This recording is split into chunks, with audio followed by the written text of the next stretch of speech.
दर्द यहां भी, दर्द वहां भी। ये कहानी 3 वीडियोज में आपको मिलेगी। इसका पहला भाग आप सुनिए। नया देश था, नए लोग थे, नई नौकरी थी, या यूं कहूं कि सब कुछ ही नया था। हमें इंडिया से कनाडा आए हुए कुछ ही महीने हुए थे। फिर एक दिन कुछ ऐसा हुआ जिसने जीवन में काफी कुछ बदल दिया। एक दिन मेरा बेटा सड़क पर था, लेकिन उसने आती हुई गाड़ी को नहीं देखा था। तभी अचानक एक कालो बाले वाले ने अपनी जान को जोखिम में डालकर मेरे बेटे को धक्का देकर कार से टकराने से बचा लिया था। मेरे बेटे की जान बचाने वाले का नाम मुबश्शिर था। मेरे बेटे को बचाने के लिए मेरे बेटे को दिया गया वो धक्का मेरी और मुबश्शिर की दोस्ती से होते हुए हमारी पारिवारिक दोस्ती तक आ पहुंचा था। बेटे के बचाने की घटना के बाद और मेरी और मुबश्शिर की दोस्ती आगे बढ़ने के बाद जब वो पहली बार हमारे घर आया तो मेरा और मेरी पत्नी का मन मुबश्शिर के प्रति अपनेपन से छलकने लग पड़ा। कुछ दिन के बाद जब मैं और मेरी पत्नी उसके मम्मी डैडी से मिले तो हमें पछतावा होने लगा कि हम इतने अच्छे लोगों को इतनी देर से क्यों मिल रहे थे। मैं सोच सोच कर हैरान होने लगा था कि पाकिस्तान में भी इतने अच्छे लोग हो सकते थे, क्योंकि जो चित्र पाकिस्तान का हमारे देश के टेलीविजन चैनल हम तक पहुंचाते थे उनको देखकर तो लगता था कि पाकिस्तानी बहुत ही उग्र स्वभाव के मार काट मचाने वाले लोग थे, पर ऐसा बिल्कुल नहीं था। क्योंकि कुछ 100 आतंकवादियों और कट्टरपंथियों को छोड़कर देश के सभी लोग हम भारतीयों की तरह ही मिलनसार और मोहब्बत करने वाले थे। मुबश्शिर के माँ बाप फैसलाबाद पाकिस्तान से करीब 25 साल पहले कनाडा आकर बस गए थे। मुबश्शिर के डैडी मोहम्मद यासिर साहब ने मुझे बताया कि 2 बहनों के छोटे भाई मुबश्शिर ने स्कूल का मुंह कनाडा में ही आकर देखा था। जब वो लोग पाकिस्तान से कनाडा आए थे तब मुबश्शिर करीब 5 बरस का था। कनाडा में ही पढ़ाई करके बड़ा हुआ मुबश्शिर कनाडा के सभ्याचार में घुल मिलकर बिल्कुल ही सहज हो गया था। यासिर साहब से मेरी निकटता कुछ ज्यादा ही हो गई थी। हमारा यासिर साहब के परिवार से मेल मिलाप और निकटता बढ़ते ही रहे और पीछे छूटे पाकिस्तान और भारत के किताब के पन्ने भी साझे होने लगे। उस देश में हम दोनों इस तरह बातें करते थे जैसे हम एक दूसरे को सदियों से जानते थे। दोनों के ही पास आजादी से पहले वाले भारत की बहुत सी कहानियां थी एक दूसरे को सुनाने के लिए। बेशक यासिर साहब के बुजुर्ग 1947 में बंटवारे के दौरान भारत से उजड़कर पाकिस्तान नहीं गए थे, क्योंकि वो पहले से ही पाकिस्तान में रहते थे। पर बंटवारे की आग का ताप पाकिस्तान में रहने वाले लोगों ने भी झेला था। लेकिन उस बंटवारे में जो नफरत की आंधी चली थी, उस आंधी से किसी तरह बचकर हमारे बुजुर्ग पाकिस्तान वाले पंजाब में अपना सब कुछ छोड़कर भारत वाले पंजाब में खाली हाथ आ गए थे। और फिर उन्होंने यहां आकर नए सिरे से जीवन फिर से शुरू किया था। हमारे बुजुर्गों ने बहुत सी मुसीबतों का सामना किया था और उनको फिर से खड़े होने में कई वर्ष लग गए थे।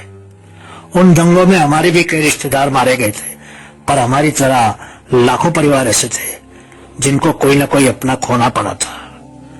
हमारे बुजुर्गों को अपनों से बिछड़ने की मानसिक पीड़ा सहनी पड़ी थी। मेरे डैडी मुझे बताते थे कि मेरे दादाजी कई सालों तक रातों को अचानक जाग जाते थे और अकेले ही पीछे छूट गए अपने खेतों, हवेली, यारों दोस्तों और रिश्तेदारों को याद करके रोया करते थे। कई सालों तक हर दिन उधर वाले पंजाब का कोई न कोई किस्सा सुनाते रहते थे। बंटवारे के बाद जब हमारे बुजुर्ग उधर से इधर आ रहे थे तो उनके काफिले पर भी हमला हुआ था और हमलावर कई लोगों को मारकर लूट मार करके कई बेटियों को उठाकर ले गए थे। उस हमले में मेरी दादी और उनकी गोदी में उनकी बेटी के साथ ही मारी गई थी। मेरे डैडी कहते थे जब दादाजी उस हमले की बात सुनाते थे तो जार जार रोना शुरू कर देते थे। मेरी बड़ी बुआ जी के दाएं पांव में 4 उंगलियां थी और दादी जी के साथ मारी गई बच्ची के दाएं पांव में 6 उंगलियां थी। दादाजी कहते थे कि लोग कहने लगे थे कि वो लड़की अपनी बहन की रह गई एक उंगली अपने दांव पांव में लेकर 4 उंगलियों वाली बहन के पीछे भारत आ रही थी, पर मां के साथ वापस भगवान के पास चली गई थी। यासिर साहब के परिवार के साथ दोस्ती के करीब 6 महीने के बाद एक दिन मालूम चला कि वो लोग कुछ दिनों के लिए पाकिस्तान जा रहे थे।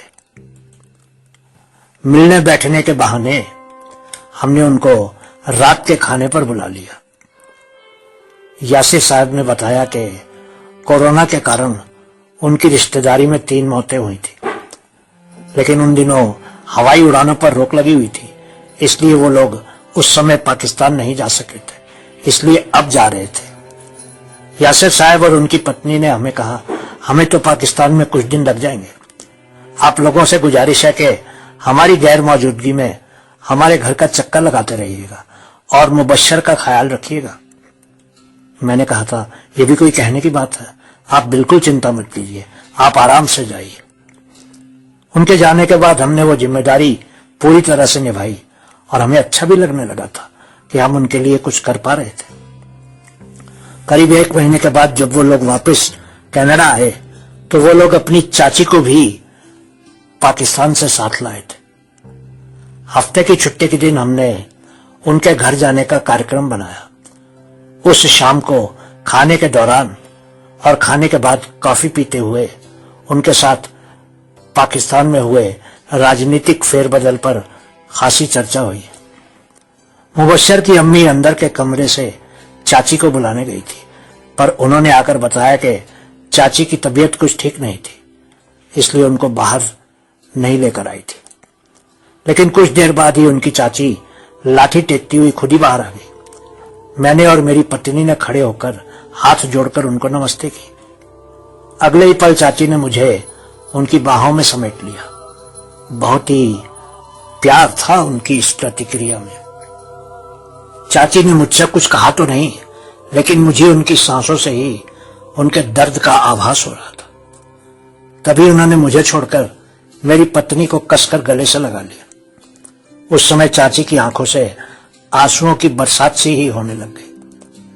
कुछ देर के बाद यासिर साहब ने चाची को सहारा देकर सोफे पर आराम से बैठा दिया। कुछ देर तक सभी चुप रहे। यासिर ने उनको एक गिलास पानी दिया।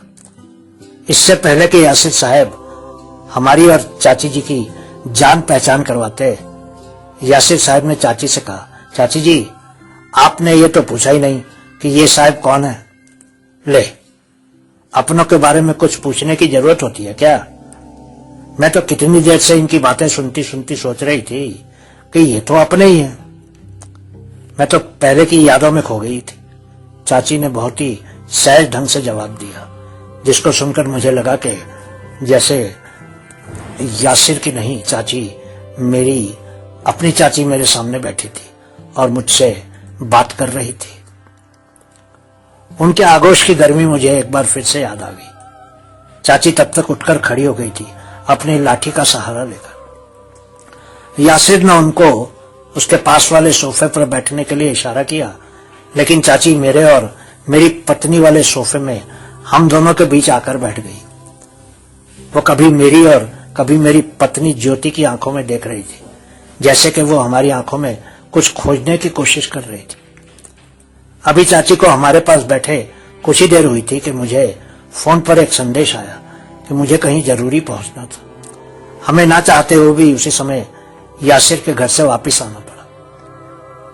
पर वहां से आने से पहले मैंने यासिर से वादा लिया कि वो अगले हफ्ते की छुट्टी वाले दिन उसकी चाची को लेकर हमारे घर जरूर आएंगे। यासिर के घर से आने के बाद हमारे लिए अगले शनिवार का इंतजार करना कठिन होता जा रहा था। हम हर एक कम होते दिन में हमें तसल्ली सी महसूस होती थी। हमें यासिर के परिवार और उसकी चाची जी का बहुत ही बेसब्री से इंतजार था। शनिवार सुबह से ही ऐसा महसूस होने लगा जैसे कि उस दिन कुछ खास होने वाला था। मेरी पत्नी सुबह सुबह ही 2 बार पूछ चुकी थी कि वो लोग कितने बजे आएंगे। सुबह करीब 9 बजे हमारे फोन की घंटी बजी तो हमारे कान खड़े हो गए। यासिर ने फोन पर बताया कि कोई जरूरी काम के कारण वो लोग उस दिन हमारे घर नहीं रुक सकेंगे, पर वो कुछ देर में हमारे घर आएंगे और चाची जी को हमारे घर ही छोड़ जाएंगे। ज्योति ने जल्दी जल्दी सभी काम निपटा लिए। थोड़ी देर के बाद बाहर एक कार आकर रुकी और कार का दरवाजा बंद होने की आवाज आई। मैंने झट उठकर घर का दरवाजा खोल दिया। कार के पास खड़ा यासिर किसी से मोबाइल फोन पर बात कर रहा था। दोनों हाथ जोड़कर खड़ी उसकी चाची जी हमारे घर की तरफ देख रही थी। उनकी आंखों में नमी के साथ चमक भी थी। चाची जी का चेहरा अजीब से संकेत दे रहा था। मैं चाची की तरफ ध्यान से देखने लगा। मुझे अपनी यादों की किताब में छापे वो पल याद आ गए जब श्री करतारपुर का कॉरिडोर खुला था और तीसरे दिन हमने बाबा नानक की नगरी करतारपुर की जमीन पर कदम रखे थे।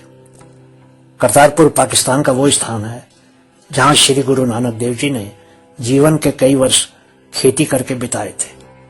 मुझे उनकी तरफ देखता देखकर चाची के पैरों में हरकत हुई और वो छड़ी का सहारा लेकर आगे की तरफ आने लगी, बहुत ही संभल संभल कर। मेरी नजरें उनके कदमों पर ही रुक गई थी जो मेरी तरफ आ रहे थे। मैंने आगे बढ़कर उनके चरण स्पर्श कर लिए। उन्होंने मुझे गले से लगा लिया। उनकी छड़ी उनके हाथों से गिरने लगी तो मैंने उसको नीचे गिरने से पहले ही उसको थाम लिया। मैंने चाची जी को कसकर गले से लगाया हुआ था। चाची का ध्यान कार के पास खड़े मोबाइल पर बात कर रहे यासिर की तरफ गया और उन्होंने यासिर से इशारों से कुछ कहा। यासिर तुरंत ही कार में से एक थैला निकाल कर ले आया। वो थैला यासिर से मैंने ले लिया और फिर एक हाथ में थैला थामे दूसरे हाथ से चाची को सहारा देकर घर के अंदर ले जाने लगा। यासिर को कोई बहुत जरूरी काम था, इसलिए वो मुझसे हाथ मिलाकर और कुछ बातें करके घर के बाहर से ही वापस चला गया।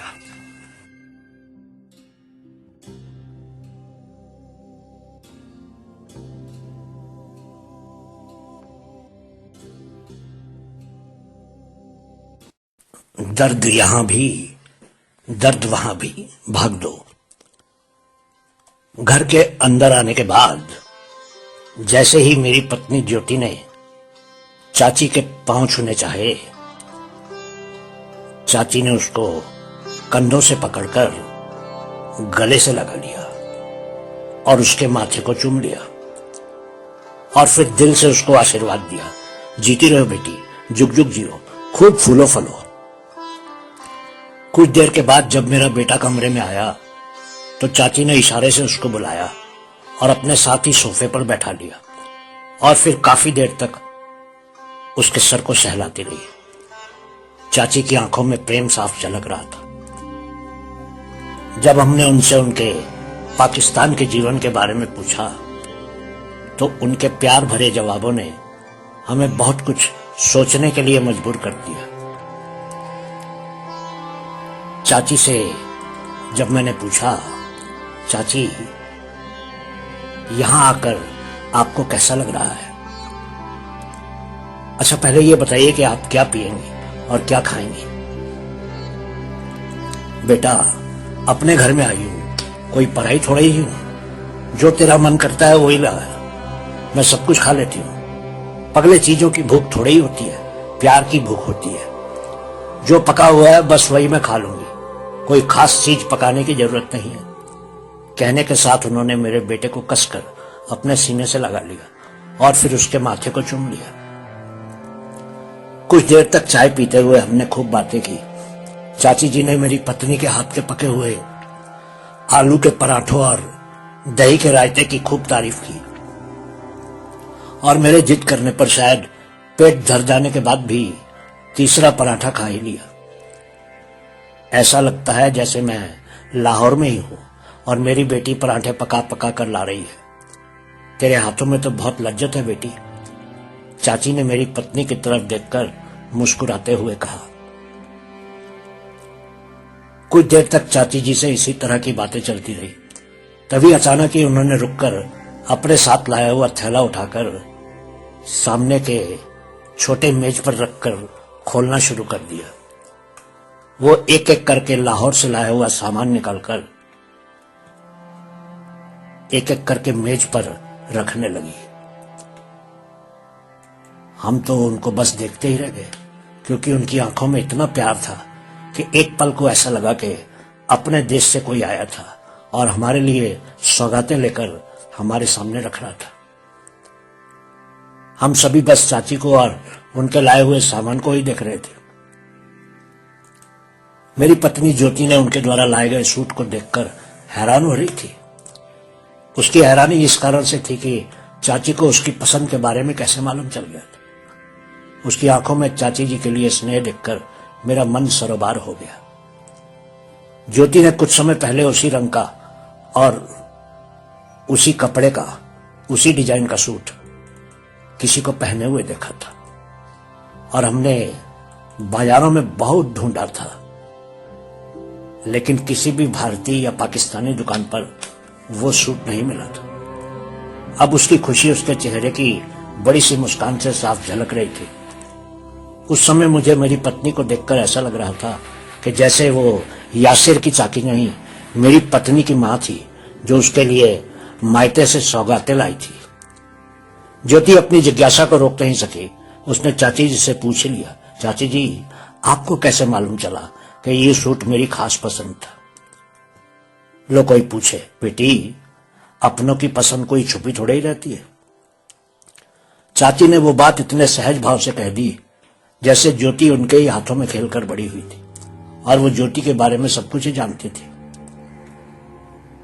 पर मेरे दिमाग की तरंगे बस चाची के बार बार कहे जाने वाले शब्दों अपनों और अपने पर ही रुक गई थी। मेरे मन में उन अपनी वाली जड़ों को खोजने की कोशिश करने लगा। मैं बहुत ही उत्सुक हो गया था। मैं उस पहेली को सुलझाने के लिए मौके की तलाश में था। थैले में से चाची जी ने एक शॉल निकालकर मुझे दी और मेरे बेटे को एक जोड़ी पेशावरी जूतियां दी। सभी के चेहरों पर खुशी ही खुशी थी। थैले को फिर से सोफे पर रखकर चाची हमारे घर की एक एक चीज को हाथ लगा लगा कर बहुत ही गौर से देखने लगी। ज्योति की अलमारी में उसके सूटों को देखकर चाची के चेहरे पर एक के बाद एक कई भाव आने लगे। उन्होंने मेरे बेटे को आवाज लगाई और उनको उसका कमरा दिखाने को कहा। बेटे का कमरा देखकर जब वो वापस आई तो उन्होंने मेरी पत्नी की कपड़ों वाली अलमारी फिर से खोल ली। मुझे ऐसा लगा जैसे चाची उन कपड़ों की अलमारी में उनकी कोई खोई हुई चीज तलाश रही थी। कुछ देर के बाद वो रसोई में ज्योति के पास जाकर खड़ी हो गई। ज्योति खाना पका रही थी। ज्योति ने उनको बैठने के लिए एक कुर्सी ला दी और उनको आराम से बैठाकर फिर से अपने काम में लग गए। घर में आने के बाद वो ज्योति को सिर्फ बेटी बेटी ही कह रही थी, पर अब वो ज्योति का नाम लेकर उससे बातें कर रही थी। चाची के मुंह से अपना नाम सुनकर ज्योति को अपनापन और भी बढ़ता हुआ लगने लगा। खाने की मेज पर बैठकर मैंने देखा कि चाची खाने के हर ग्रास का आनंद ले रही थी। वह मिनट दर मिनट खाने का मजा लेती हुई ज्योति को देखती रही। बेटी ज्योति, ये काली मिर्च कहाँ की है? चाची ने खाते खाते पूछा, लेकिन ज्योति को समझ नहीं आया कि चाची ने क्या पूछा। चाची ने जब देखा कि ज्योति को बात समझ नहीं आई थी तो उन्होंने फिर से पूछ लिया। मेरा कहने का मतलब था कि खाने में डाली गई ये काली मिर्च किस देश की पैदावार है? चाची जी, ये तो हम यहीं के स्टोर से खरीद कर लाते हैं, कभी पूछा ही नहीं कि किस देश की पैदावार है। ज्योति का जवाब तो साफ था, लेकिन चाची को तसल्ली नहीं हुई। चाची ने फिर कहा, मैंने तो ऐसे ही पूछ लिया था, क्योंकि इसके स्वाद से लगता है कि जैसे ये अपने कश्मीर से आई हो। ज्योति ने कहा, हमने कभी इस तरफ ध्यान ही नहीं दिया, लेकिन अब जब स्टोर जाऊंगी तो मालूम करके आऊंगी। लगने लगा कि चाची बहुत कुछ कहने सुनने के मूड में थी। खाना पीना करके हम सभी लिविंग रूम में आकर बैठ गए। बेटे, तुम इंडिया वाले पंजाब के किस इलाके में रहते थे? मैंने देखा कि ये प्रश्न पूछते हुए चाची के माथे की लकीरें काफी गहरी हो गई थी। चाची के मन में शायद कोई उत्सुकता भर आई थी, जैसे कि ज्योति के जवाब से उनको कुछ मिल जाने वाला था। मैंने चाची से कहा, जी बंटवारे के समय हमारे बुजुर्ग पाकिस्तान से उजड़कर कुछ अपनों को खोकर किसी तरह होशियारपुर जिले में पहुंच गए थे और फिर उनको होशियारपुर में पांव जमाने में कई वर्ष लग गए थे। उसके बाद चाची ज्योति के बुजुर्गों के बारे में जानना चाहती थी। मैं उनको ज्योति के परिवार और उसके बुजुर्गों के बारे में बताने ही लगा था कि चाची ने मुझे रोक दिया और कहा कि वो इसके बारे में ज्योति के मुंह से ही सुनना चाहती थी। चाची जी, मेरे मम्मी डैडी तो बंटवारे के बाद ही पैदा हुए थे। अपने दादाजी को तो मैंने देखा नहीं, दादी जी भी अब नहीं है, पर जब मैं छोटी थी दादी जी बंटवारे के समय की बहुत सी कहानियां सुनाया करती थी। उनकी दर्द बहानियां कहानियां सुनकर मैं अक्सर ही कांप जाया करती थी। पाकिस्तान में उनका बड़ा परिवार था और सभी इकट्ठे ही रहते थे। मेरे पापा के 3-4 चाचा और एक बुआ जी थे। दादा दादी सबसे बड़े थे। उनके बापूजी पाकिस्तान के में नंबरदार थे। दादी बताती थी कि जब देश के बंटवारे की बाद मारधाड़ शुरू हुई और लोग दोनों तरफ ही उजड़ने लगे, तब वो करीब 9 साल की थी। दादी जी की छोटी बहन उस समय 5 साल की थी, जिसका बाद में पता ही नहीं चला कि वो मर गई थी उन दंगों में या फिर। दादी जी अपनी छोटी बहन का नाम ले लेकर बहुत रोया करती थी। बहुत प्यार करती थी मेरी दादी उनकी छोटी बहन से। ये सब बताते हुए ज्योति का गला भरा था। मैं देख रहा था कि जब से ज्योति चाची को वो सब कुछ बता रही थी, चाची जी ज्योति के चेहरे को ही देखे चली जा रही थी, जैसे कि वो उस चेहरे में कुछ तलाश रही थी। ज्योति के शब्दों को सुनते सुनते चाची के माथों की लकीरों में भी फर्क आ रहा था। खुद को संभालते हुए ज्योति ने आगे बताना शुरू किया। दादी जी बताती थी कि उनके गांव में सिख और मुसलमान परिवार बहन भाइयों की तरह ही रहते थे पाकिस्तान में। बंटवारे के समय गांव के मुसलमान जोर दे रहे थे कि कोई भी सिख उजड़कर वहां से ना जाए।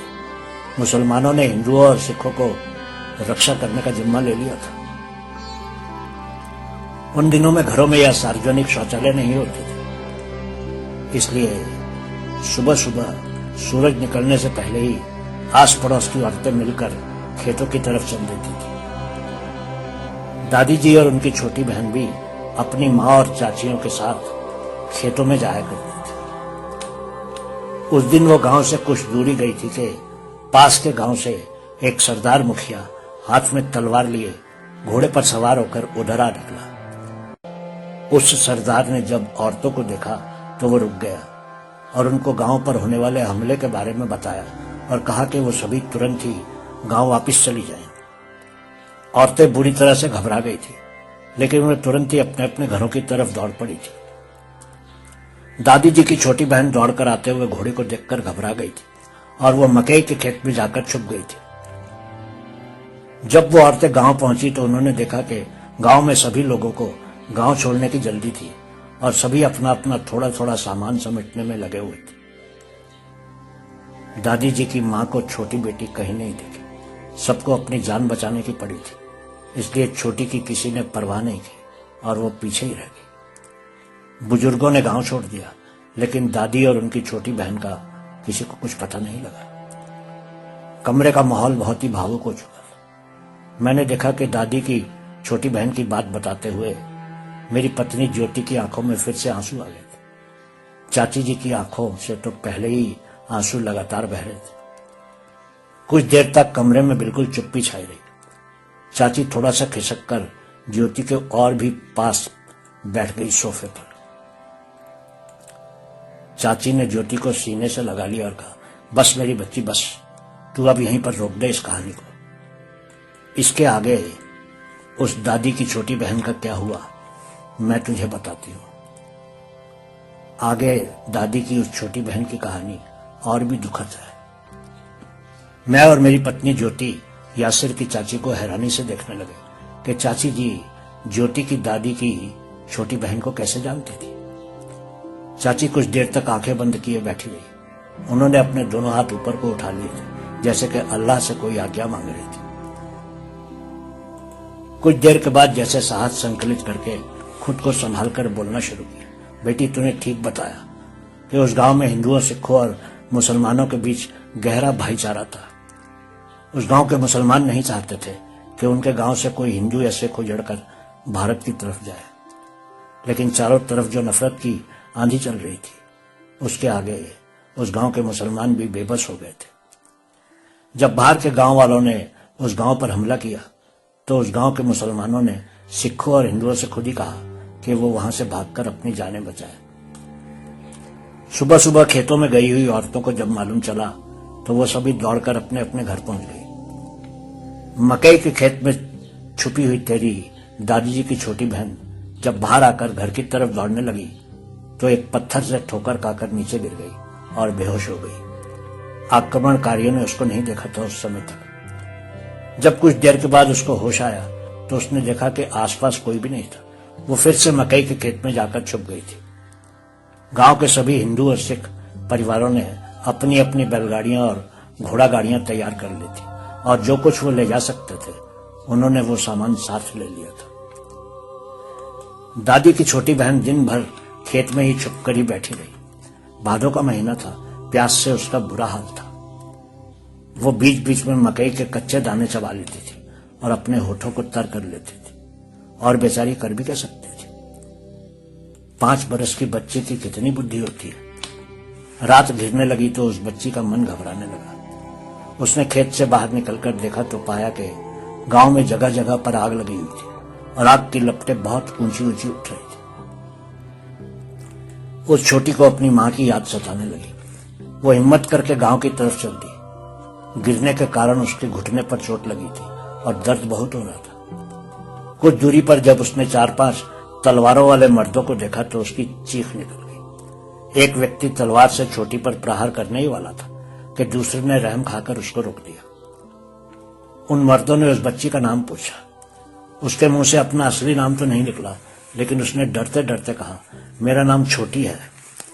अगर वो रजनी कह देती तो शायद उसकी गर्दन धड़ से अलग हो जाती।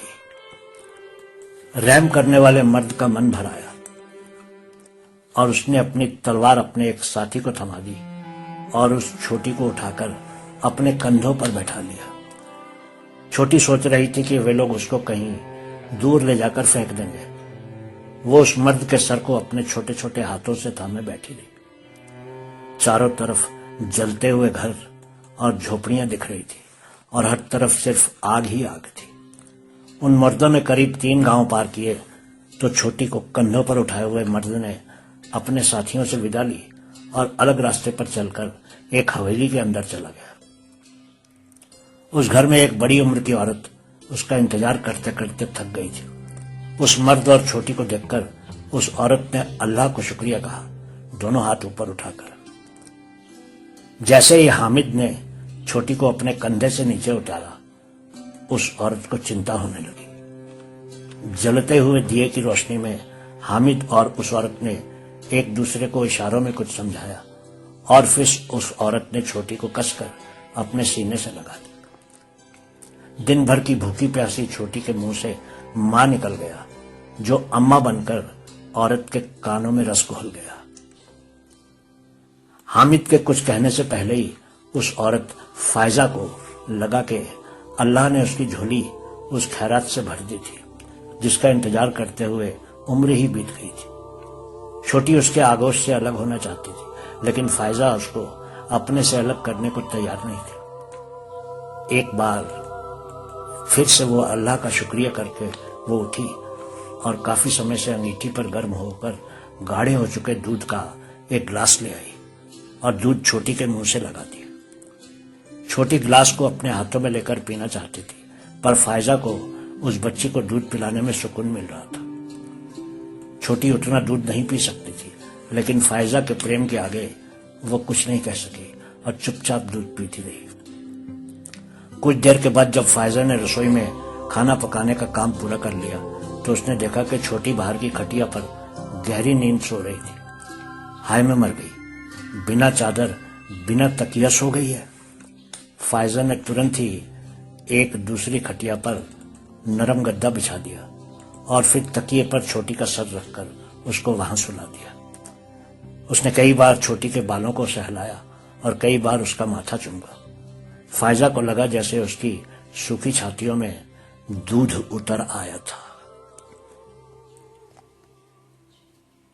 इससे आगे की कहानी भाग 3।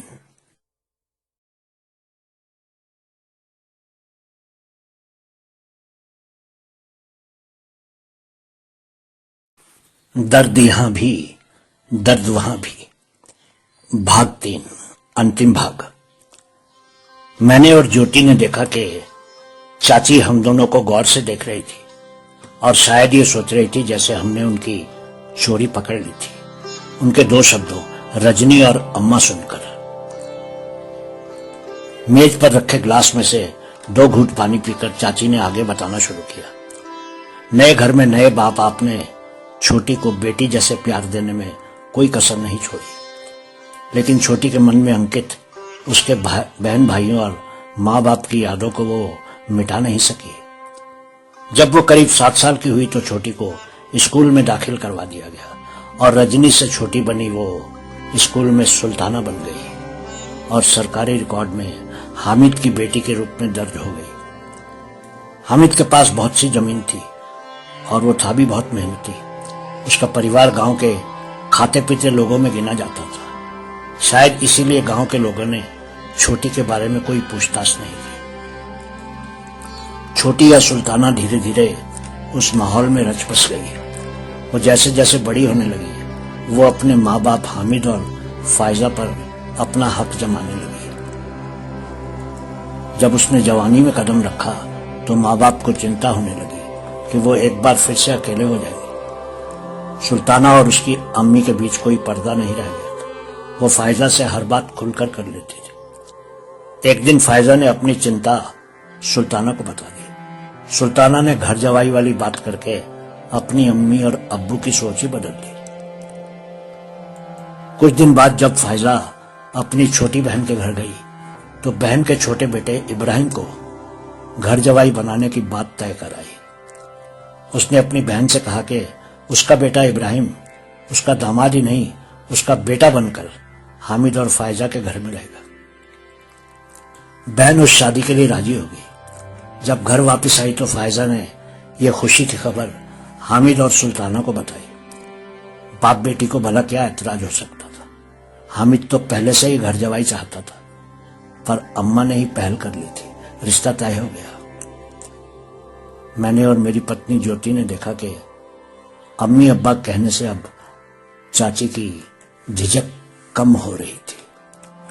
कहानी सुनाते सुनाते चाची के माथे की लकीरें भी फीकी पड़ने लगी थी, जैसे उनका मन हल्का हो रहा था। शरीर को सोफे पर एक बार फिर आराम से बैठकर वो आगे बोलने लगी। निकाह की रस्म बहुत ही अच्छे ढंग से पूरी हो गई। इब्राहिम को ससुराल में सेटल होना बिल्कुल भी कठिन नहीं लगा। शादी से पहले भी वो कई कई दिन अपनी मौसी फायजा के घर रहने को आता रहता था। अब्बा अम्मी इब्राहिम को अपना बेटा ही मानते थे और इब्राहिम ने भी कभी उनको माँ बाप से कम नहीं माना था। शादीशुदा जीवन बहुत ही खुशी खुशी चलता रहा। पहले बच्चे के जन्म के मौके पर सुल्ताना को अस्पताल में दाखिल करवाना पड़ा। उसका ऑपरेशन हुआ, लेकिन आगे बच्चों को जन्म देने की उम्मीद खत्म हो गई। इब्राहिम और अम्मी अब्बी ने इसको भी अल्लाह की रहमत ही समझा कि सुल्ताना और उसके नन्हे से बेटे की जान बच गई थी। जैसे जैसे बेटा इफ्तार बड़ा होने लगा, हमारे चाव और उम्मीदें ऊंचे होते। 10वीं कक्षा से पहले ही इफ्तार डॉक्टर बनने के सपने देखने लग गए थे। परिवार ने उसकी हर जरूरत पूरी की और उसको मेडिकल कॉलेज में दाखिला मिल गया। मेडिकल की पढ़ाई का जब 4 साल बाद नतीजा आया तो इफ्तार पहले नंबर पर था। माँ बाप के लिए भला इससे बड़ी खुशी और क्या हो सकती थी कि उनका बेटा डॉक्टर बन गया था।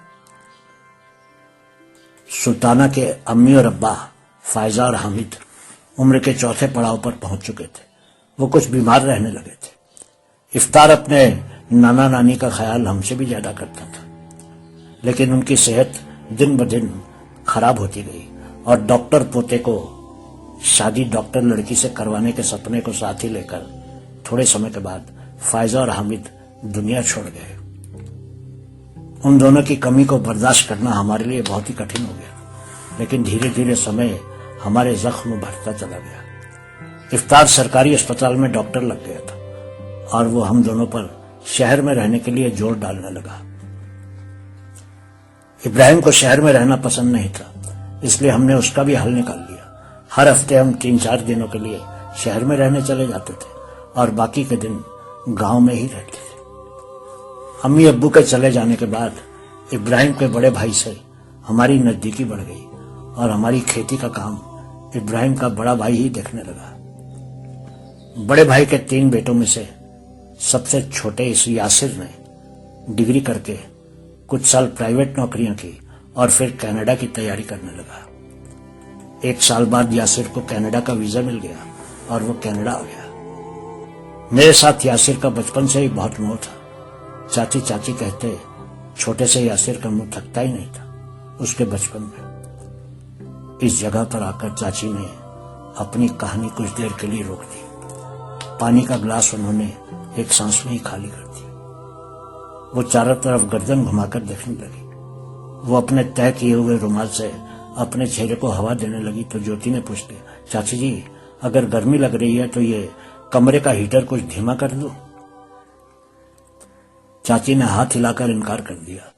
वो करीब 1 मिनट तक चुप रही तो हमने सोचा कि वो शायद कुछ सोच रही थी, पर उनके चेहरे की गंभीरता को देखकर यूं लगा जैसे कि वो जिंदगी के काले पन्ने पलटाने से पहले खुद को तैयार कर रही थी। थोड़ी राहत महसूस करके वो फिर से बोलने लगी। एक दिन इफ्तार और इब्राहिम बाप बेटा मोटरसाइकिल से शहर से गांव आ रहे थे। रास्ते में कोई भिखारी बनकर बैठा मोटरसाइकिल छीनने के लिए घात लगाए बैठा था।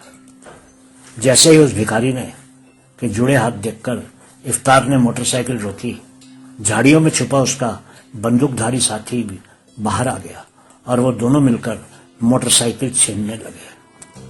इफ्तार उन दोनों से भिड़ गया, पर वो बाप बेटे दोनों को गोलियां मारकर मोटरसाइकिल लेकर भाग गए। किसी कार वाले ने उन दोनों को अस्पताल पहुंचा दिया, लेकिन मेरी दुनिया उजड़ने से नहीं बच सकी। मैं एक बार फिर से खुद को वैसी ही मजबूर और असहाय महसूस करने लगी जैसी मैं 65 साल पहले मकई के खेत में छुपकर बैठी महसूस कर रही थी। भला हो यासिर का। खबर मिलते ही चौथे दिन यासिर, उसकी बीवी और बेटा तीनों ही देश पहुंचे। मुबश्शर तब करीब 14-15 साल का रहा होगा। उन्होंने मुझे बहुत हौसला दिया और मैं खुद को संभालने लगी। कुछ दिनों के बाद दोनों कातिल पकड़े गए। जिले का बड़ा पुलिस अफसर यासिर का कॉलेज का दोस्त था।